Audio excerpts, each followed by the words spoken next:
Skylar Neese was a bright 16-year-old honors student. She had two close friends, Sheila Eddy and Rachel Schoaf. They shared secrets, inside jokes, and selfies, like any other teenagers. On July 6, 2012, Skylar returned home from her shift at a fast food restaurant. Around midnight, she slipped out of her bedroom window and got into a car with Sheila and Rachel. It wasn't unusual. They'd done this before, sneaking out for late-night joyrides. But this time, she never came home. When Skylar didn't return the next morning, her parents panicked. Her car was still in the parking lot. She had vanished without a trace. Security footage showed her getting into a car that night. She was reported missing, and a frantic search began. For months, her disappearance baffled investigators. Her two best friends, Sheila and Rachel, told police they'd dropped her off a few blocks away after a drive. They seemed worried. They cried with Skylar's parents. They even tweeted emotional messages like, "Skylar, come home." But it was all an act. As months passed, inconsistencies in Rachel and Sheila's stories became apparent. Rachel grew anxious and withdrawn. Sheila played the part of the grieving best friend, but began behaving erratically. Then, in December 2012, Rachel had a full mental breakdown. She was hospitalized for psychiatric care. On January 3, 2013, Rachel cracked under pressure. She called the police and confessed, "We stabbed her. We just didn't like her anymore." The truth was more horrifying than anyone could imagine.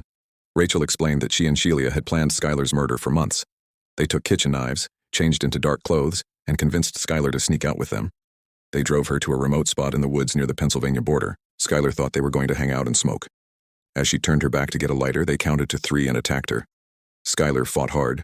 She screamed and tried to run, but the girls overpowered her, stabbing her more than 50 times.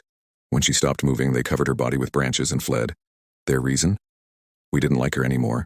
Rachel led police to the remote location. In March 2013, Skylar's remains were found, confirming the brutal truth. The small community of Star City was shattered. 2 honor students, seen as bright and promising, had committed cold-blooded murder against their own best friend. Rachel Schoaf pleaded guilty to second-degree murder in May 2013. She agreed to testify against Sheila Eddy. In September 2013, Sheila was arrested and charged with first-degree murder. Her behavior during court was chilling, smirking, laughing, and showing little remorse.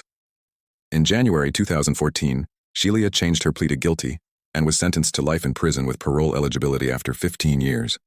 Rachel Schoaf was sentenced to 30 years with the possibility of parole after 10. Shockingly simple and cold-blooded.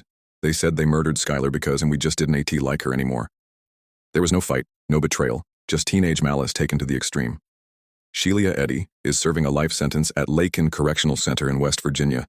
She will be eligible for parole in 2028.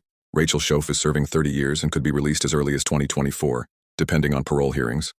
Skylar Neese's story is a haunting reminder that betrayal can come from those closest to us. Her parents now advocate for changes in missing persons laws and started a foundation in her name.